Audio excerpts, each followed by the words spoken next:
Os judeus chamados de Ashkenazim ou Askenazitas são os que têm origens europeias. Alguns deles chegaram ao Brasil durante a Segunda Guerra Mundial, mas há um capítulo anterior dessa história.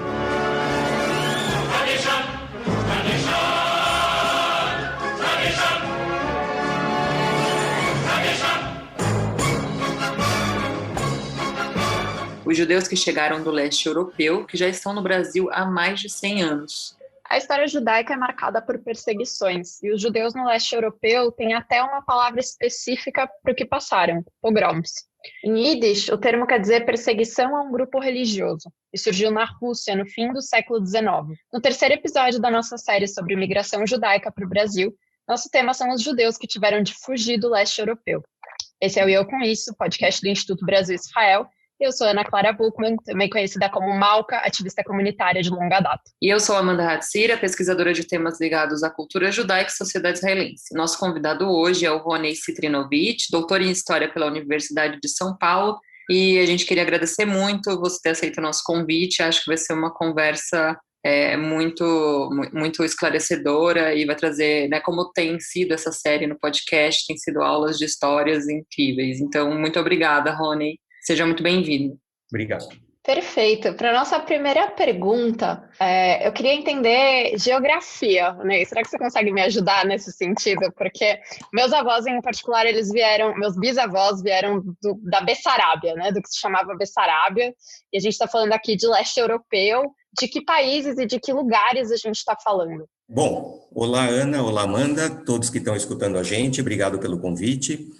A primeira coisa interessante sobre a imigração judaica da Europa Oriental é justamente essa diversidade embora a gente fale Europa Oriental, é justamente essa diversidade de lugares e regiões, países, inclusive vamos dizer, regiões que nem existem mais, como a Bessarábia. Mas, basicamente, a gente está falando da Europa Oriental, a gente está falando do Império Russo, a gente está falando também do Império Austro-Húngaro, que são dois impérios que deixaram de existir no final da Primeira Guerra Mundial, e é uma região, quando começou a imigração judaica para o Brasil, principalmente a partir dos anos 1910, depois 1920, é uma região que era muito diversa do ponto de vista da cultura e da política judaica, e que tinha, ao mesmo tempo que tinha muita diversidade entre, vamos dizer, uma cultura secular, uma cultura religiosa, ela também tinha muita diversidade nas próprias comunidades, que eram comunidades que se estendiam por toda a Europa Oriental, desde principalmente a Polônia, que é vamos dizer, o lugar de onde mais vieram imigrantes judeus para o Brasil, e segundo a Bessarábia, que era, na verdade, uma província do Império Russo, e que deixou de existir no final da Primeira Guerra Mundial. Havia muitas províncias do Império Russo, a Bessarábia, a Podólia, Vilna, Grodno, onde se concentrava uma grande quantidade de judeus, principalmente no que a gente chama de zona de residência, ou Pali, né, que era uma imensa região dentro da qual os judeus, vamos dizer, eram confinados ou eram obrigados a viver. Então, dessa região do Império Russo, dessa zona de residência ou confinamento, e do que depois se tornou no final da Primeira Guerra Mundial, a Polônia e a Lituânia independentes, foi principalmente dessa região que veio a imigração judaica da Europa Oriental para cá. A Bessarábia hoje fica onde? Só para a gente clarificar. Eu tenho muita curiosidade de saber onde que é a Bessarábia hoje. A Bessarábia é parte da Moldávia, ou Moldova, uma pequena parte da Romênia. É uma região que tem uma história muito particular, mas ela é basicamente a Moldávia ou Moldova e uma pequena parte na Romênia. Tá bom. E é muito interessante, né, ouvir essa história, porque eu acho que no senso comum, quando a gente pensa nos judeus Ashkenazim, a gente pensa em meados do século passado, assim, em diante, né, com os judeus que vieram na primeira metade do século, com a questão, com a Guerra Mundial, com a Segunda Guerra, né? Então, é muito doido mesmo pensar nessa retomada, assim. E Rony, você conta pra gente também como que funcionava, assim, a estrutura dos shtetls, como que eram essas comunidades, como funcionavam, como que era o dia a dia dos judeus que viviam, né, nesses lugares. Olha, Amanda, os judeus na Europa Oriental eram uma população urbana, basicamente viviam em pequenas cidadezinhas ou vilarejos, como os shtetls, que, embora eram pequenos vilarejos, né, como a gente costuma chamar eles, ou até aldeias, eram áreas no limite entre o urbano e o rural. Agora, a maior parte da população judaica tinha profissões e ofícios urbanos, mesmo vivendo, vamos dizer, nesse limite entre o urbano e o rural. Trabalhavam no comércio como pequenos artesãos, tinham ofícios como alfaiates, sapateiros, açougueiros, gráficos, marceneiros. Então, mesmo vivendo nesses pequenos vilarejos, que estavam espalhados pela Europa Oriental, e que, enfim, foram imortalizados, assim, a gente conhece muito a imagem do Shtetl, da literatura do Sholem Aleichem, por exemplo. Então, eles mesmo estando no limite, vamos dizer, de pequenos vilarejos, assim, a população judaica ela era urbana. E ela também se concentrava em algumas grandes cidades da Europa Oriental. Por exemplo, em Varsóvia, na Polônia, onde no começo do século XX havia 220 mil judeus, Odessa, Lodz, Vilna, Kishinev, quer dizer, também havia grandes cidades com uma densa população judaica, além desses pequenos vilarejos. Agora, a imigração judaica para o Brasil, ela é muito dispersa do ponto de vista dessa origem desses pequenos vilarejos. A gente encontra judeus dos mais diversos, das mais diversas regiões e vilarejos. E Rony, me fala, como que os judeus transitavam entre o mundo laico e essas pequenas comunidades? Os judeus tinham espaço dentro do mundo laico ou não? Olha, até pelo próprio tipo de trabalho que os judeus tinham, no comércio e nesses ofícios urbanos, eles viviam, embora vivessem assim com alguma autonomia comunitária, com as suas instituições, né, quer dizer, havia um mundo, vamos dizer, uma vida interna judaica muito intensa, eles sempre viveram numa intensa relação com o mundo que circundava eles. Quer dizer, a ideia de que os judeus viviam num mundo fechado, sem contatos, quer dizer, isso nunca existiu na Europa Oriental, seja do ponto de vista do cotidiano, das relações de convivência, de trabalho, e a gente percebe isso muito também nas fontes literárias, quando a gente lê esses contos de literatura, principalmente da literatura Yiddish, a gente vê o tempo todo a presença desse mundo não judaico do entorno. E o que é interessante, Ana, quando a gente pensa nesse mundo da Europa Oriental, principalmente a partir da metade do século XIX, né, 1850 em diante, quando começou o processo da Haskalah, do iluminismo judaico, que foi um processo assim de modernização do pensamento judaico e de secularização do pensamento judaico, quer dizer, o pensamento e a identidade judaica não eram dados só pela religião. Essa modernização e essa secularização, elas se deram num processo constante de diálogo e intercâmbio com as culturas em torno delas, quer dizer, com a cultura polonesa, com a cultura russa, com a cultura ucraniana, com a cultura lituana, na Europa Central, com a cultura alemã, enfim. Então, esse intercâmbio de ideias era muito forte. E a gente vê muito isso, por exemplo, nas edições de livros. Quando a gente pensa nas edições em Yiddish, mesmo na literatura, havia um mundo gigantesco de traduções de todos os clássicos da literatura universal para o Yiddish. Então, o judeu que vivia na Europa Oriental, mesmo numa cidade pequena, se ele tinha acesso, se ele lia, ele teria via Yiddish acesso a ler Shakespeare, ou a ler Voltaire, ou a ler Freud, ou a ler Marx, quer dizer, todo esse mundo moderno chegava na Europa Oriental através do Yiddish. Então, eu diria que havia, assim, uma autonomia e, assim, uma vida interna muito intensa, mas sempre em contato com o mundo em torno deles. Muito legal, Rony. E você tocou nesse aspecto mais cultural, né, da vida desses judeus, e trazendo um pouco a nossa conversa para o nosso contexto aqui para o Brasil, como que era a vida cultural, né, desses judeus que chegaram no Brasil do leste europeu? Bom, primeiro, assim, é interessante que essa imigração mais, assim, expressiva começou nos anos 1910, né?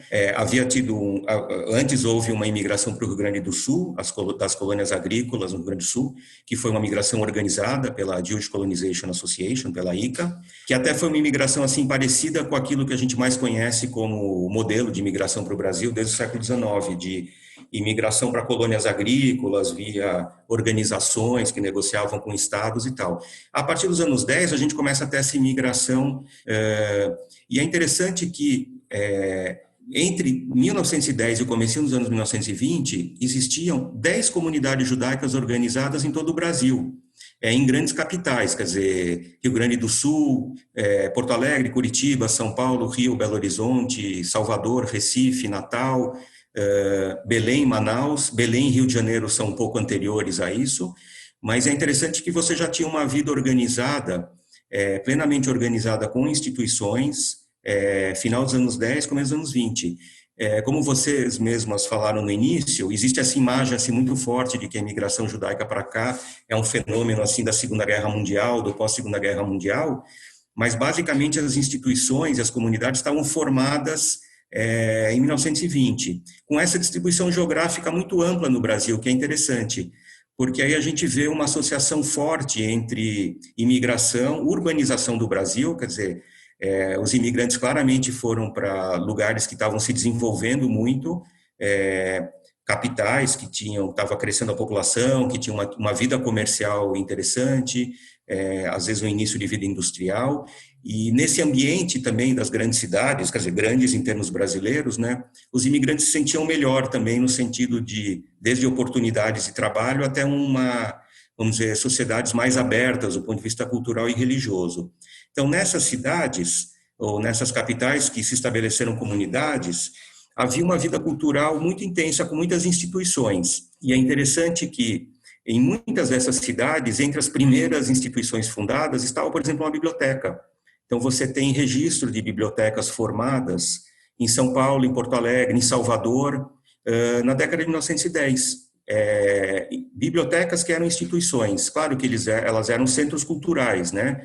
As pessoas se encontravam, discutiam ideias, essas bibliotecas tinham atividades teatrais, elas, em geral, tinham coro, música, algumas eram centros de ativismo político, de esquerda e sionistas, e também começou a haver uma vida teatral e intensa. Nós estamos falando sempre dos judeus da Europa Oriental, né? Depois, claro, tem a vida cultural e a vida das instituições também dos judeus da Europa Central, dos judeus do Oriente Médio, do Sefaradim.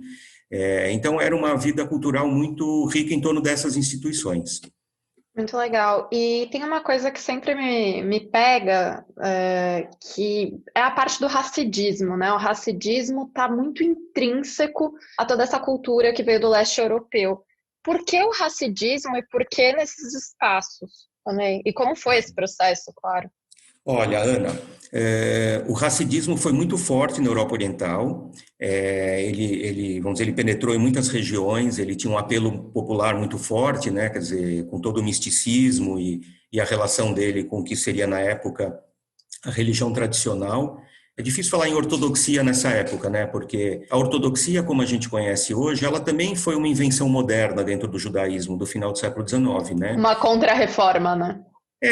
Exatamente. A gente pode falar que existia um judaísmo tradicional, quer dizer, aquele judaísmo que seguia uma prática há gerações ou há séculos e que passou por uma série de reformas.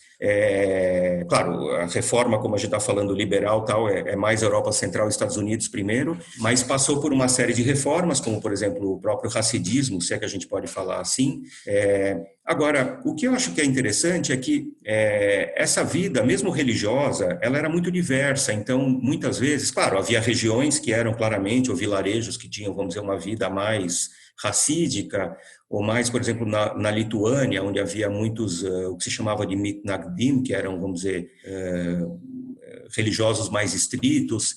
Havia também, assim, uma certa oposição entre esses movimentos, mas mesmo nos lugares pequenos, mesmo que houvesse predominância de um desses grupos, havia uma mistura muito grande, quer dizer, havia uma diversidade dentro de cada um desses lugares. E a partir do século XIX, o hassidismo, claro, é anterior, vamos dizer, com o início dessa vida secular moderna, com movimentos de esquerda, o Bund, que era o Partido Socialista, a adesão ao comunismo, o sionismo, você começa a ter uma diversidade, assim, uma riqueza muito grande, cultural e política, e tudo isso convivia. Então, mesmo que houvesse às vezes havia uma oposição muito grande, claro, mas também havia convivência, quer dizer, é interessante isso quando a gente lê memórias, por exemplo, da imigração judaica da década de 10 e 20, por exemplo, Memórias da Praça 11 no Rio de Janeiro, que era o coração da comunidade judaica. A gente lê os livros do memorialista Samuel Malamud.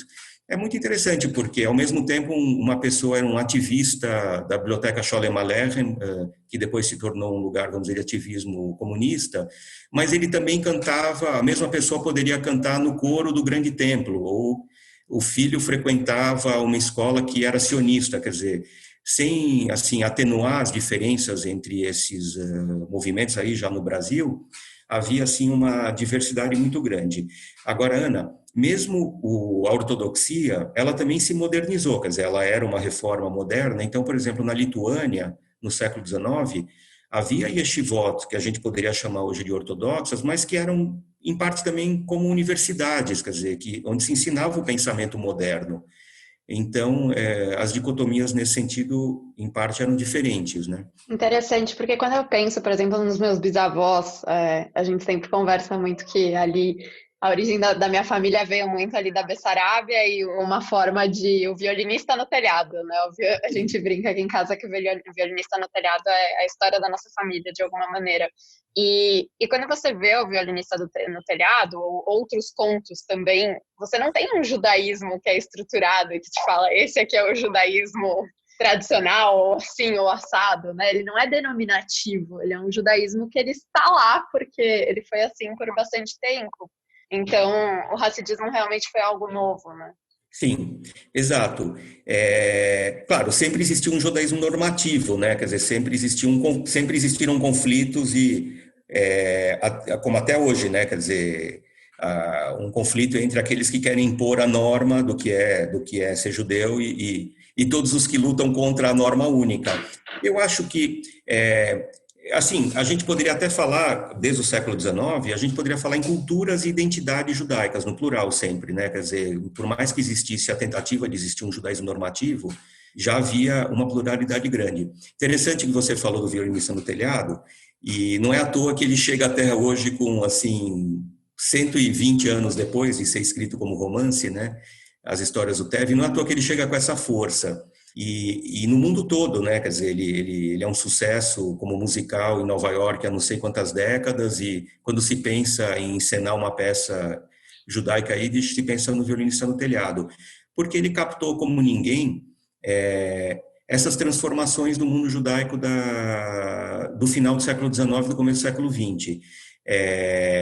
Então, os conflitos das filhas com o Tevye, quer dizer, a filha que não quer mais aceitar o casamento tradicional em que os pais escolhem o noivo, o marido, a filha que casa com um militante bolchevique depois e vai morar em outro lugar, e o Sholem Aleichem, ele capta essas transformações, inclusive do capitalismo, da modernização, chegando na pequena aldeia, mas ele capta muito também, com ironia, com humor, por exemplo, essa revolta das mulheres, quer dizer, e das jovens em aceitar esse judaísmo tradicional que era muito opressivo em relação às mulheres, por exemplo, impondo o casamento, e nada mais opressivo do que impor o casamento a uma jovem. Então, é interessante porque esses conflitos chegam até os dias de hoje com muita força, né? Sim. E só aproveitando o gancho, né, você falou sobre como esses judeus se reuniam em espaço para discussão do socialismo, mencionou também o sionismo, então eu queria aproveitar e perguntar, né, qual que era o papel do comunismo na perseguição que esses judeus sofreram e que tipo de posturas eles tinham politicamente falando naquela época e como que o sionismo, se já era discutido, né, pelo que você falou, acredito que sim, e como que era discutido dentro dessas comunidades? Bom, eu vou falar um pouquinho da Europa Oriental, depois um pouquinho já do Brasil. Olha, tanto o sionismo quanto as várias vertentes de esquerda, do pensamento e da militância, que são, vamos dizer, fenômenos modernos, né, na história em geral, na história judaica, a gente pode dizer que eles vieram assim de duas reações, né? Uma reação contra o preconceito, contra o antissemitismo e a exclusão, respondendo de formas diferentes, né? Quer dizer, enquanto o sionismo respondia que a solução para a exclusão e o antissemitismo era os judeus terem um Estado próprio, seguindo o que outros povos reivindicavam no século XIX, que era a forma do Estado-nação, que é bem o auge dessa forma do Estado-nação, e os movimentos de esquerda, com uma diversidade grande também, respondiam que a resposta era, vamos dizer, a emancipação social da sociedade. E aí você tinha desde o Bund, que era um partido socialista judaico, que acreditava num socialismo judaico, quer dizer, com base, vamos dizer, na cultura judaica, e também judeus que aderiram ao comunismo, acreditando que o regime comunista seria uma nova era sem preconceitos e sem antissemitismo. Tudo isso foi muito vivo, muito forte no mundo judaico, também na Europa Central, a partir do final do século XIX. Esses movimentos vieram, de alguma maneira, para o Brasil, os diferentes partidos sionistas, os diferentes partidos de esquerda, dentro das instituições da comunidade judaica no Brasil todo, quando havia eleições para uma instituição importante, você tinha disputa entre esses movimentos, quer dizer, entre, por exemplo, os sionistas de esquerda e sionistas liberais, os sionistas de direita. Até hoje a gente ainda tem assim um resquício disso em algumas organizações, assim uma pequena continuidade, mas isso foi muito intenso aqui. E em relação ao comunismo que você perguntou, Amanda, na verdade, a Revolução de 17, a Revolução Bolchevique, ela foi uma revolução que, claro, proclamou a igualdade total entre os homens, e ela foi muito, no início, muito assim, contundente contra o antissemitismo. O Lenin, que era o principal líder, ele fez várias manifestações públicas contra o antissemitismo, e nos primeiros anos do regime comunista, estou falando de 1917 até a década de 20, havia um incentivo muito grande à cultura judaica yiddish na União Soviética, ao lado de outras culturas nacionais. Quer dizer, foi um momento inicial lá da Revolução em que o Estado comunista assumiu que havia diferentes minorias, diferentes grupos nacionais. Então, por exemplo, é uma época de ouro do teatro yiddish na União Soviética. A gente conhece isso, a expressão mais famosa disso são os famosos murais e vestuários do Marc Chagall, que trabalhou numa companhia estatal de teatro yiddish no começo dos anos 20. Isso ainda existe, já foi exposto em vários museus. Depois, na década de 20, você tem a criação de um Estado nacional autônomo judaico dentro da União Soviética, Birobidjan, que era a ideia, dentro dessa ideia de respeitar os diferentes povos e nações. Só que esse processo, ele durou até a década de 30, e aí começou um processo contrário, já com Stalin, de repressão à cultura judaica, à religião judaica e a outras culturas e religiões, de perseguição a intelectuais e de assassinato, inclusive, de revolucionários intelectuais judeus que tinham sido assim revolucionários de primeira hora. Por exemplo, tem muitas histórias, mas, por exemplo, o escritor Isaac Babel foi assassinado, e ele era enfim, era um crítico do regime, mas era um intelectual assim que apoiou o regime desde o início. Isso, depois da Segunda Guerra Mundial, se agravou ainda mais, a perseguição, a restrição a atividades judaicas, culminando com aquela famosa acusação de uma suposta conspiração de médicos judeus para matar Stalin em 53, um pouco, inclusive, antes, depois da morte dele, que foi um processo, assim, terrível, tal. Então, enfim, vamos dizer, o comunismo teve diversas fases em relação à cultura e aos judeus.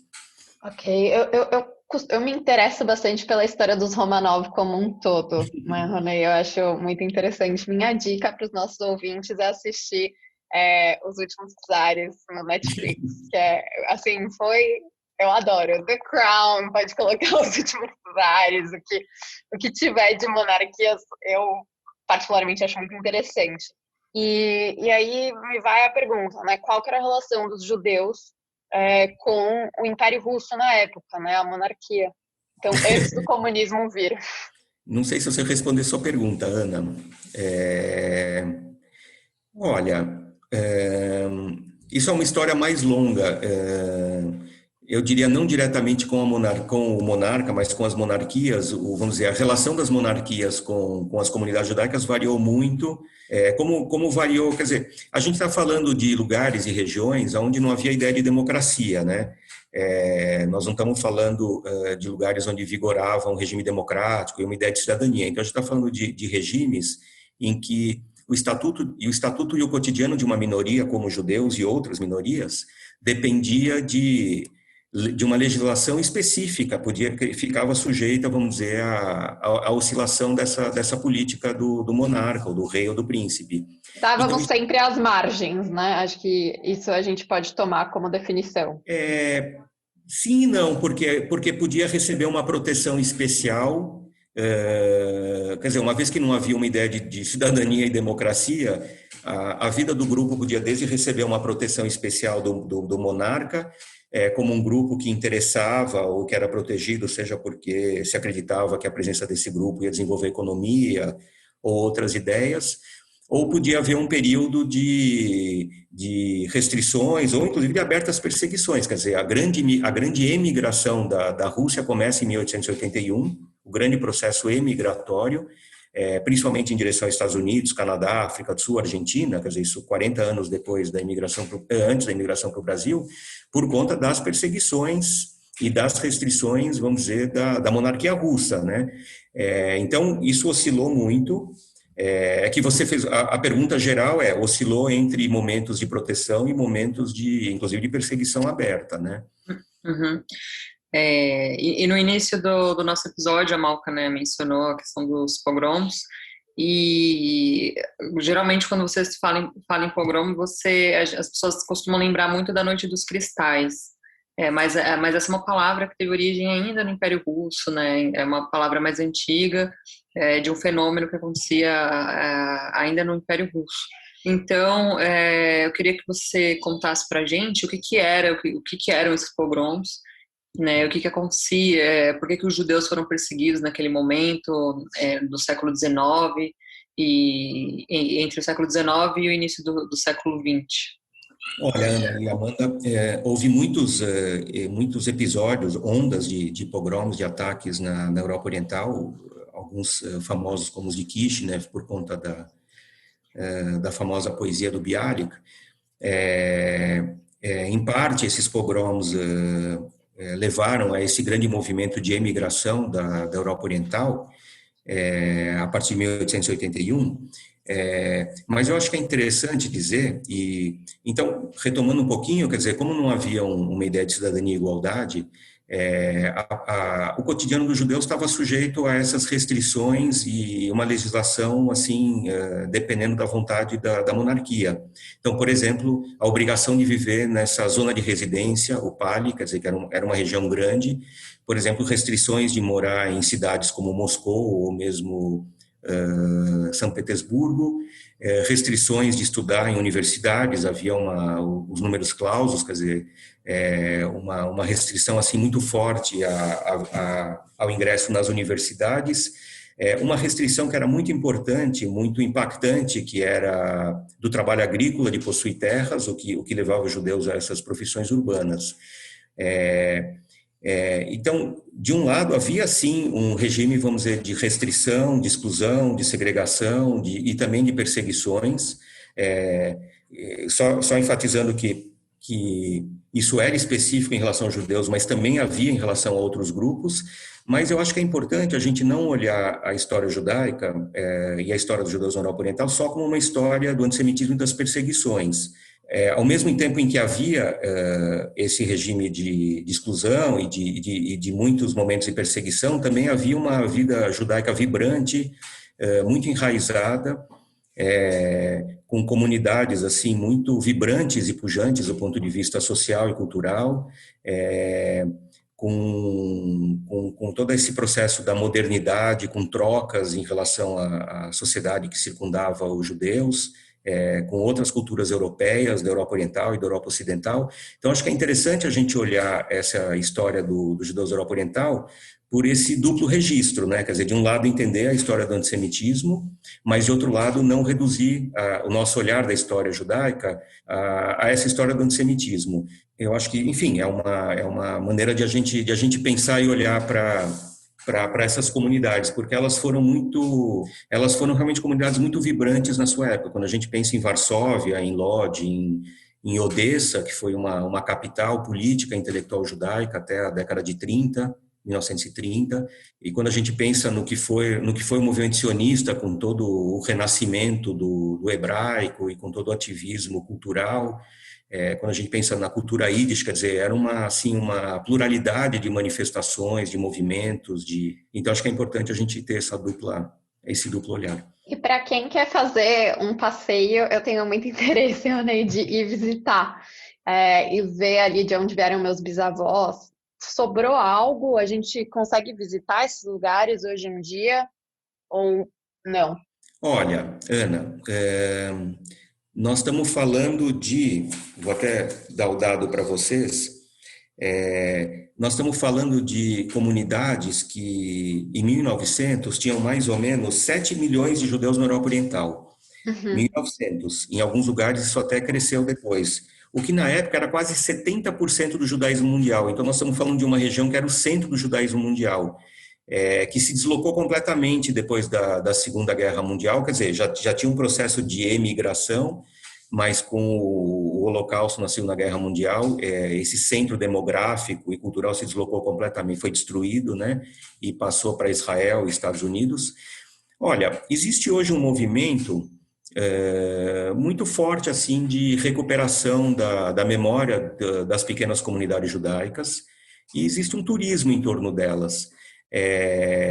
Inclusive, muitas vezes com participação de pessoas locais. Então, volta e meia a gente lê na imprensa que cobre esse tipo de assunto judaico, claro, não apenas em grandes cidades como Varsóvia, ou como na Polônia, ou como Łódź, ou como Cracóvia, a gente ouve de um movimento de recuperação de algum tipo de memória da presença judaica, onde era o cemitério, onde era a sinagoga. Agora, dos pequenos vilarejos, que eram, na verdade, milhares de pequenos vilarejos, sobrou muito pouco, quer dizer, no máximo pode ter sobrado um esqueleto de sinagoga, ou principalmente a memória das pessoas, quer dizer, agora, já tanto tempo depois, difícil. Mas existe hoje um movimento muito forte histórico e também turístico de recuperar essa memória. Na verdade, desde o fim da Segunda Guerra Mundial, já existia esse movimento, existiam os famosos scorebooks, que eram livros de comunidades. Depois da guerra houve esse movimento de tentar registrar, se editou livros com todo tipo de registro documentos, depoimentos, tudo que pessoas pudessem contar a respeito das pequenas comunidades, de cada comunidade que ganhou um livro, tudo que pessoas puderam contar. Então esse movimento já começou depois da guerra de registrar, e principalmente com o trabalho de bibliotecas e arquivos, né? Quer dizer, que hoje, inclusive, são assuntos que até se tornaram conhecidos, né? Quer dizer, o trabalho de salvar arquivos e bibliotecas, inclusive durante a guerra, e depois da guerra o trabalho de escavar e procurar arquivos e bibliotecas que sobraram. Um exemplo muito interessante e importante é a instituição que guarda o arquivo do Emanuel Ringelblum, na Polônia, em Varsóvia, que foi um arquivo organizado durante o Holocausto, no gueto de Varsóvia, que era ao mesmo tempo um arquivo que registrava o processo do Holocausto, desde ordens nazistas até o que acontecia dentro do gueto, mas também um arquivo que pedia para as pessoas registrarem de onde elas vinham até o gueto de Varsóvia e contar a história das suas comunidades. Esse arquivo foi escondido antes das últimas deportações, de 1943, pelo Ringelblum e pela equipe dele. 2/3 dele foram encontrados depois da Segunda Guerra Mundial, e o Estado polonês fez, na época, uma instituição para guardar esses arquivos, que existe hoje, próximo ao Museu Judaico de Varsóvia, e são esses arquivos do que sobrou da comunidade, da gigantesca comunidade judaica, que eram quase 3,5 milhões de pessoas, das quais 90% foram assassinados, mas é o que sobrou de registros, de documentação pessoal, registros de nascimento, casamento, documentações comunitárias, a documentação do próprio Holocausto. Então, quando a gente fala em conhecer essas comunidades, tem um lado turístico, mas é interessante que ele fique próximo desse lado, que é um pouco mais técnico, às vezes um pouco mais árido, mas de recuperação e preservação desses arquivos e bibliotecas. Sim, é que eu acho que nesse sentido, né, por eu já ter ido para a Polônia, eu realmente sinto que na Polônia você tem um tour, não sei se um tour, acho que um tour é a palavra horrível para usar, mas você tem uma trilha para seguir, né? Você tem rastros muito claros e você tem lugares para visitar. Mas eu realmente fico preocupada com o vazio que você encontra dessa geração anterior, a Shoah em si. Não, é um vazio gigantesco, você tem razão, né? É uma destruição gigantesca, né? Se a gente está falando de 3.300.000, 400.000 pessoas, das quais morreram 3 milhões, e foi um processo de extermínio das pessoas e de destruição da sua cultura, né? Quer dizer, houve um processo de destruição de bibliotecas, arquivos, então isso foi sistemático, né? Então realmente é um vazio gigantesco que Enfim, historiadores, arquivistas, bibliotecários já há muitas décadas trabalham para tentar encontrar esses registros e hoje mesmo na Polônia, e não só com a abertura do Museu Judaico, do Museu Polin, mas há um movimento também de historiadores poloneses, cada vez mais de recuperar a história da judaica como parte da história da polonesa, o que ela também sempre foi, né? Quer dizer, as comunidades, assim como a gente estava falando no início sobre essa relação dos judeus com o entorno, então a história polonesa é também parte da história judaica e vice-versa. Então hoje existe um movimento, existem muitas publicações em polonês de história judaica como parte dessa história do país, né? Interessante que os imigrantes vieram, o lugar a região e o país da onde mais vieram imigrantes ao Brasil foi da Polônia. O segundo seria Romênia / Bessarábia, porque ao final da Primeira Guerra Mundial teve um momento em que a Bessarábia se tornou Romênia, então vinham com o passaporte da Romênia. É interessante que muitos desses imigrantes, quando chegaram no Brasil, eles organizaram organizações por origem. Então havia uma organização dos judeus da Bessarábia, por exemplo, em São Paulo, a Organização dos Judeus da Polônia.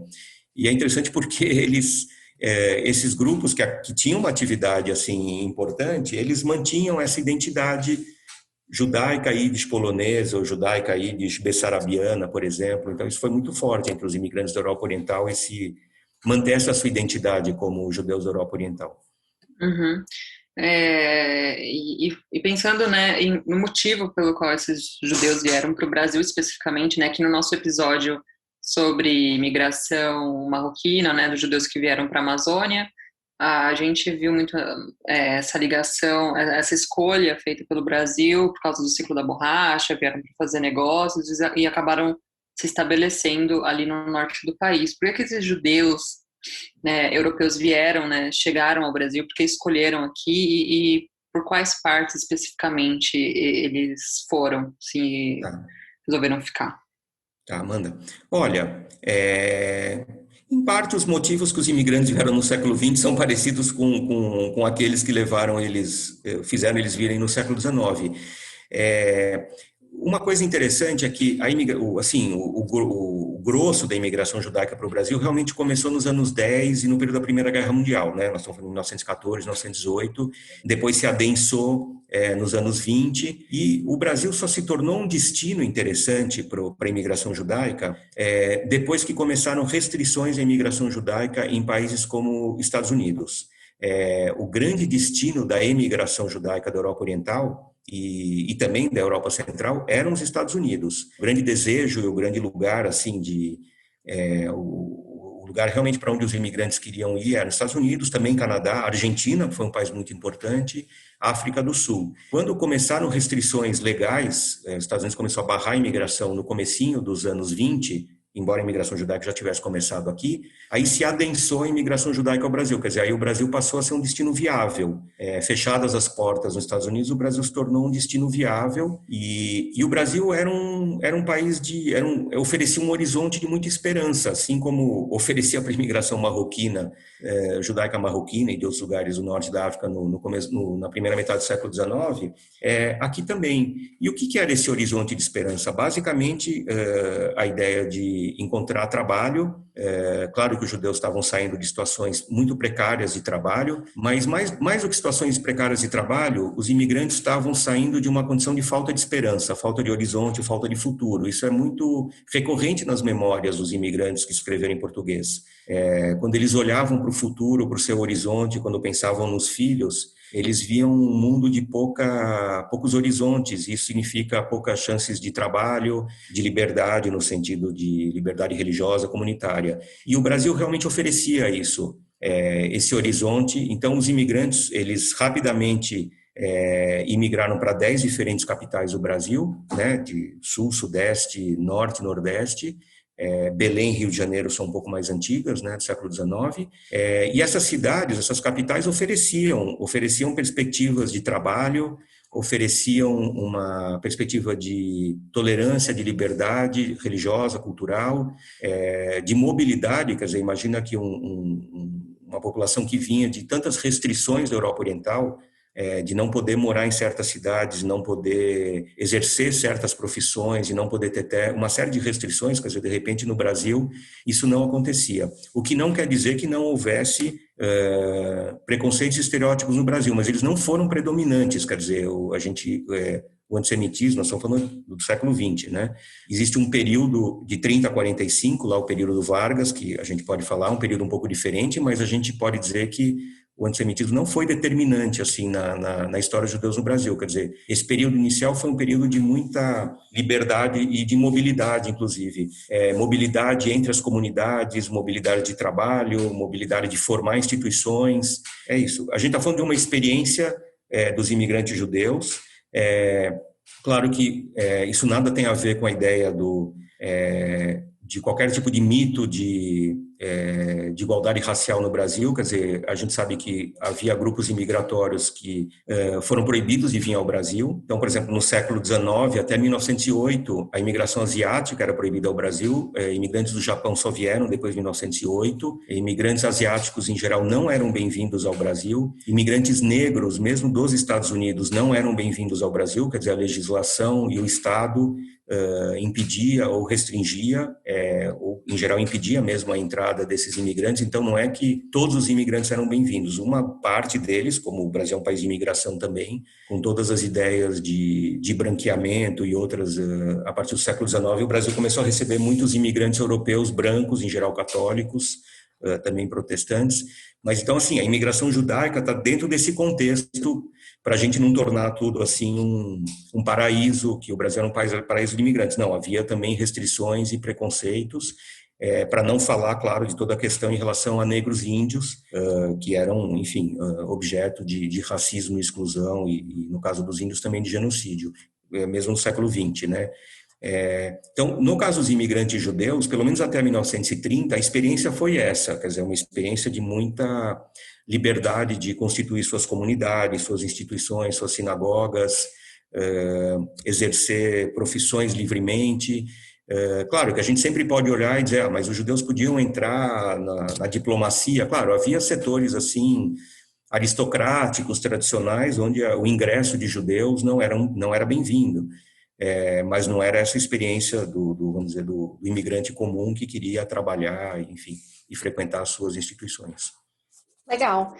E aí, quando a gente olha para a história de quando eles chegaram ao Brasil, que instituições que eles trouxeram para cá, para as nossas comunidades, e que a gente vê uma representatividade importante na época? Olha, Ana, quando a gente fala de comunidade, a gente está falando de um conjunto de instituições, né? E essas instituições, elas formaram, em grande parte, a vida judaica no Brasil, nessas 10 capitais e em outras cidades do país. E então havia sinagogas, clubes, bibliotecas, movimentos políticos, movimentos juvenis, organizações de mulheres, cemitérios. Havia, assim, uma gama muito grande de instituições. E é interessante a gente pensar que, em parte, essas instituições, de novo, olhando para os anos 10, 20, 30, elas supriam, além do aspecto de preservar a identidade, quer dizer, de manter a identidade do grupo e manter o grupo, vamos dizer, coeso, elas também supriam dimensões da vida que o Estado brasileiro não supria.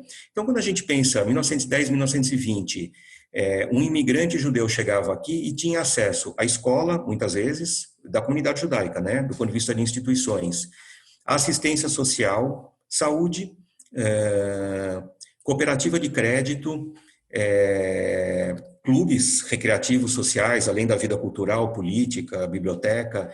Então, isso além do aspecto da identidade, da preservação do grupo, foi uma alavanca muito forte para impulsionar a vida das próprias comunidades, porque essas instituições eram muito frequentadas, mas também de cada indivíduo, que tinha nessas instituições uma poderosa alavanca para a vida dele. Então, você imagina que chegasse alguém em 1915, como era muito comum, por exemplo, sem profissão, sem falar português. Então, havia uma rede institucional que recebia os imigrantes no porto, por exemplo, em São Paulo, a ESRA, no Rio de Janeiro, a Relief, providenciava uma pensão para essa pessoa viver, ensino de português, um crédito inicial para trabalhar, por exemplo, como mascate, que foi Uau, a não tinha profissão ideia de... disso. Hã? Eu não tinha ideia disso. Então, assim, é uma rede institucional formal e informal, né? Quer dizer, a formal são essas instituições que você perguntou, e a informal é a comunidade no sentido de... porque mesmo quando a gente pensa no trabalho do mascate, precisava aprender o ofício. Quem ensinava o ofício? Era um correligionário que ensinava como vender, aonde vender, eventualmente fazia um empréstimo para o crédito inicial ou a própria cooperativa de crédito. Essa estrutura, com pequenas diferenças, ela existiu nessas 10 comunidades do Brasil. Em São Paulo, no começo dos anos 30, havia 10 diferentes entidades assistenciais da comunidade judaica. De um lado, a gente vê o tamanho das necessidades das pessoas, quer dizer, eram imigrantes pobres, então precisavam de um apoio assistencial mesmo, o que incluía lar de crianças, o que incluía uma policlínica, por exemplo, de saúde, o que incluía cuidados aos recém-nascidos. Aqui eu queria fazer 2 observações que eu acho interessantes. Uma, como muitas das instituições da comunidade judaica hoje, em 2021, ainda são herdeiras dessas instituições de 100 anos atrás. Quer dizer, o modelo de comunidade e instituições que a gente tem em parte, ainda essas instituições 100 anos atrás. Então, quando a gente pensa, por exemplo, em São Paulo, o cemitério israelita da Vila Mariana, que é de 1920, e a Associação Cemitério, depois chamada de Hevra Kadisha, de 23, elas estão lá há 100 anos. O Colégio Renascença, que é de 1922, está lá há quase 100 anos. A Unibis, que é a principal entidade assistencial de São Paulo, ela é herdeira de uma série de entidades anteriores a ela, diretamente sucessora, entre as quais a ESRA, que é de 1915, e a Sociedade das Damas Israelitas, que é de 1916. Ela é diretamente sucessora dessas entidades. Então, é interessante que, não quer dizer que a comunidade judaica seja igual, mas é interessante porque existem muitas permanências nessa comunidade. E aqui, Ana e Amanda, queria só falar assim, uma palavrinha. Muitas vezes, quando a gente pensa em imigração judaica, e quando a gente fala de imigração em geral, a gente pensa em imigrantes homens. E a imigração era composta de homens, mulheres e crianças. Então, só queria comentar que também na imigração judaica foi muito presente, muito importante, a presença das mulheres na fundação das entidades judaicas. E aqui é interessante que não apenas na fundação das entidades judaicas em geral, mas também entidades judaicas que já tinham, vamos dizer, algum tipo de recorte de gênero na sua época. E eu acho que esse é um capítulo muito interessante da história da imigração em geral. Claro, a gente conhece a Vitso, a Namat, que são Namat pioneiras, são organizações sionistas de mulheres. A Vitso é antiga, a Namat é um pouco depois. Mas havia muitas entidades, desde as damas israelitas em São Paulo, no Rio havia outras entidades. Quase todas essas capitais onde havia comunidades tinham organizações de mulheres, e é interessante porque essas organizações de mulheres, elas tinham um lado de gênero, nesse sentido de compartilhar experiências comuns às imigrantes mulheres, que possivelmente não podiam ser compartilhadas, ou era muito mais interessante compartilhar entre mulheres, mas tinha muitos aspectos. Por exemplo, quando a gente pensa nas entidades assistenciais em São Paulo, e a gente pensa nas questões de gênero, igualdade, autonomia, para uma mulher trabalhar, ela precisava de um lugar onde os filhos pudessem ficar. Então, você tem em São Paulo, na década de 30, 2 diferentes lares de criança. Esses lares não eram apenas orfanatos, no sentido de crianças que não tinham família ou pais. Eram também instituições nas quais mulheres trabalhadoras podiam deixar seus filhos e assim trabalhar. Muitas vezes mulheres trabalhadoras sozinhas, que não tinham família ou marido. Isso é uma das entidades, né? Depois na década de 1940 foi criada, por exemplo, em São Paulo, uma entidade chamada OFIDAS, Organização Feminina Israelita de Assistência Social, que era uma organização dirigida exclusivamente por mulheres estatutariamente. Até curioso que ela tinha uma comissão de senhores, que era quase uma brincadeira com as entidades que tinham uma comissão de senhoras, né? E essa entidade, ela era uma entidade assistencial e ela atendia mulheres. Ela diferente, por exemplo, da ESRA e de outras entidades, vamos dizer, mais tradicionais, que achavam que atender o homem, pai de família, chefe de família, resolveria os assuntos econômicos, essa entidade atendia só mulheres. Então, mulheres que precisavam trabalhar, precisavam de um crédito, mulheres que precisavam se separar do marido e começar a trabalhar, mulheres que tinham questões familiares com filhos e tinham questões a resolver para poder ter uma vida autônoma. Então é interessante porque esse é um capítulo da comunidade judaica que é muito pouco conhecido, ele certamente existe no Brasil todo, e é interessante porque e havia também um lado das mulheres ativistas políticas, seja no sionismo, seja nos movimentos de esquerda, tanto dentro da comunidade judaica, como também ativistas, no caso dos movimentos de esquerda, que foram ativistas fora da comunidade judaica. Nossa, é muito interessante e importante você trazer esse ponto, porque realmente é uma parte da história que a gente não conhece, eu pelo menos não conhecia a história dessas organizações de mulheres, né, de assistência social, enfim, e é uma história bem interessante. Enfim, a gente está chegando agora ao fim do nosso episódio e, Rony, eu queria agradecer muito em nome do podcast, foi uma conversa, assim, eu aprendi muito, pelo menos, foi uma grande aula de história aqui, e queria te agradecer e dizer que você é bem-vindo aí para conversar mais vezes com a gente futuramente. Tá muito bom. Obrigada. Muito obrigado, Ananda e Ana. Posso falar mais um minutinho? Pode, por favor. E se tiver algum livro que você tem para indicar para a gente, livros são super bem-vindos. Tá. Sim, porque a partir daqui a gente tem que aprofundar mais, porque é muita coisa, muito conteúdo, muita história. Primeiro eu queria agradecer a Amanda, a Ana, queria agradecer ao IB, que eu acompanho, respeito muito. Só dizer que, enfim, o IB, ele, além de toda atividade política, cultural, ele é muito importante porque ele reintroduz de uma maneira muito forte a diversidade de pensamento e de atuação na comunidade judaica, que foi uma característica muito forte da comunidade judaica e que, de alguma forma, foi se perdendo, né?